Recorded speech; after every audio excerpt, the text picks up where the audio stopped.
Сәлем қыздар, менің YouTube каналыма қош келдіңіздер. Бүгін сіздермен құрамы тек 3 қана заттан тұратын өте оңай әрі тойымды салат дайындайтын боламыз.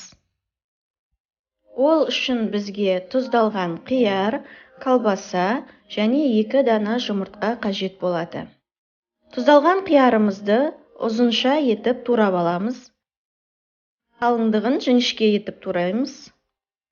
Мендегі тұздалған қияр өте қытырлақ және уксус қосылмаған. Жазда өзімнің басқан тұзды қиярларым. Алдағы уақытта осы тұздалған қиярдың рецептісімен сіздермен бөлісемін. Атылмайды, түрі өзгермейді. Сондықтан менің YouTube каналыма жазылып, тіркеліп қоюды ұмытпаңыз.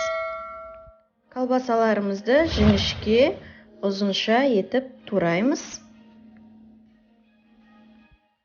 Дәл осы заттардың мөлшерімен жасайтын болсаңыздар, үлкендеу тарелкамен 1 тарелка шығады. Жұмыртқаларымызды да осылай 2-ге бөліп, ұзынша жіңішке етіп турап аламыз.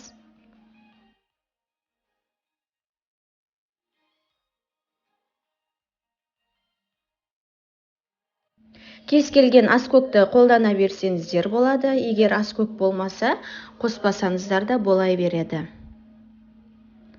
Барлығын турап болдық. Енді ыдысымызға салып, майонезбен жақсылап араластырамыз.